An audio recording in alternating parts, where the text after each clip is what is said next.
All right, households are groups of individuals living together making joint decisions. Yeah, okay, you know what a household is. You live in a household.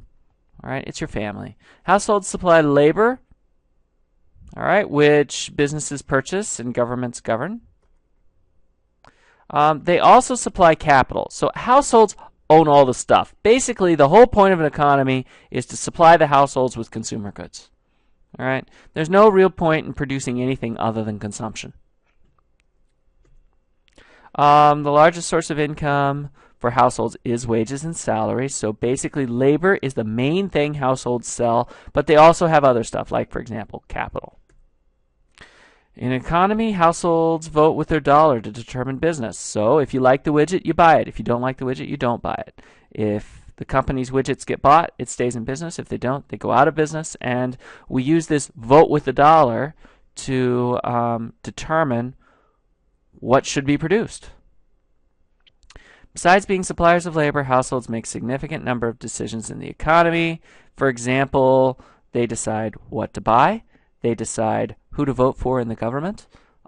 They decide what stocks to invest in. There's just lots of stuff that the households do. Government plays two general roles in the economy. Number one, it's an actor. It collects money in taxes, spends money on projects such as defense and education. All right, it actually does stuff. It's also a referee. It sets the rules, it determines the relationship between businesses and households, and enforces those rules. So as an actor, the United States federal government system, which means we have various levels of government. We have a federal system, so we have federal, state, and local, each with its own powers to tax and spend and do stuff. All right, so, together, the government consumes about 15% of the overall output of GDP, or overall output of the country, and about 22 million people are employed. That's circa 2010 that's at. That number has actually probably fallen just a little bit. That number's probably just a little bit higher now. State and local levels of government employ about 19 million and spend about $2.5 trillion a year. This is a major part to our economy. In fact, right now, I think that's a pretty major threat, as we see all but about 7 states in the United States are facing budget deficits over the next 1 or 2 year budget periods, depending on how they do their own budgets. And if you factor that in, that this many people are employed by state and local governments, and these state and local governments are facing major financial shortfalls, that poses a pretty significant threat to growth over the next couple, 3, 4, 5, 10 years. Government, income, state, okay, so this is just kind of a breakdown. It's not that interesting, but you can see how the government brings in taxes overall. Local governments tend to bring in their taxes via property tax. State governments tend to bring their income into individual income and sales tax, and national government tends to bring it in mostly through income tax. All right, expenditures, we can see what they kind of spend on. Education is usually a very big chunk, which is rightfully so. Education is one of the most important things we can do to continue economic growth. We can see other things, unemployment and retirement benefits. That's actually a little bit bigger now than it has been, for obvious reasons. Government, income of the federal government. We can see, as we say, individual income tax. And then we have Social Security tax. And then the other parts are quite small. And what do you spend on? Health and education, national defense are 2 big ones. And then a really big one here is this income security. So Social Security, Medicare, Medicaid.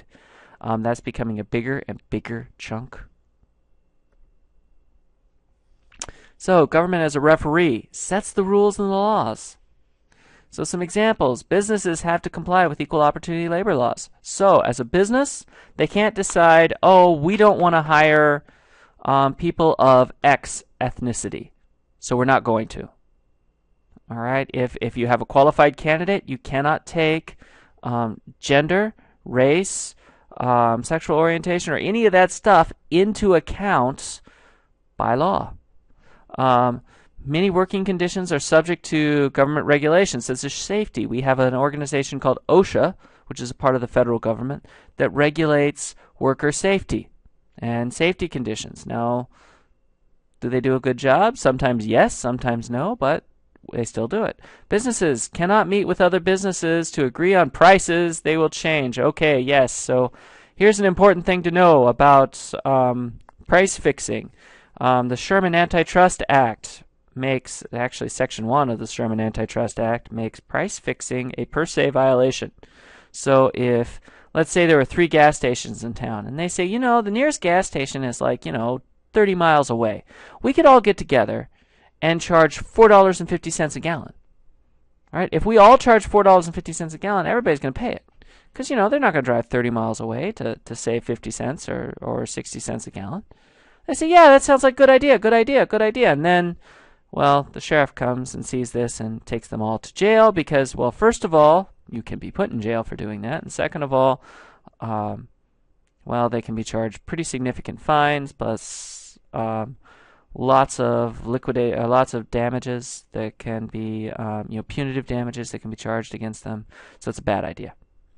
In some businesses, workers have to join a union to work at certain jobs. Actually, that's not quite accurate.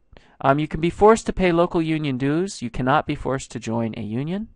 However, it depends on the state how free you are to join or not to join a union. So basically, there are 6 roles of government and market. In its role as both an actor and a referee, the government plays a variety of specific roles in the economy, so let's take a look. Number 1, providing a stable set of institutions and rules. Okay, I would like to change that just a little bit. The government does not need to provide the institutions. It simply needs to ensure that those institutions are there. So oftentimes the market provides those institutions itself and does a better job than what the government would come up with. Right? But if it's not there, the government needs to step in and provide it. 2, promoting effective and workable competition. All right, so that includes a couple things. Number 1, preventing companies from using basically sneaky methods to corner a market or take over or create a monopoly. All right, if the company is just flat better, and making it a monopoly is just flat better than having a whole bunch of little companies. Like, for example, a monopoly over utilities, so electrical provision. If we didn't have a monopoly in utilities, we'd have like a ton of electrical lines everywhere, just thousands of poles everywhere, because you'd have tons and tons of companies all trying to provide electricity. Just wouldn't work as well. We need to correct for externalities. What's an externality? That's where somebody outside of the transaction is being affected either positively or negatively. Ensuring economic stability and growth. All right, we do have some issues that we need to do that, although I would say that it has more the role of ensuring, to the best of its ability, that the environment is right for economic stability and growth. There is a business cycle, and that will continue. We'll talk about business cycles later, but it's really hard to get rid of those, and I'm not sure we'd want to if we did. But that's an important thing. And number 5, providing public goods. All right, a public good is a good that is that's big, indivisible, and really hard for a market to deal with. Adjusting for undesirable market results.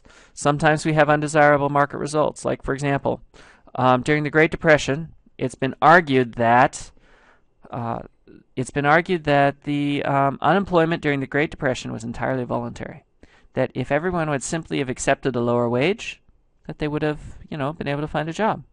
Well, unfortunately, the wage that would have needed to have been accepted would have been so low they would not have been able to consume enough calories to actually survive long enough to do the job, which to me is kind of an undesirable market outcome. And so the government does have some role in trying to prevent that. Oh, another example, child labor. All right, if we just let the market run, we'd have children working in factories. Well, we don't like that. That's an undesirable market result, so we prevent that.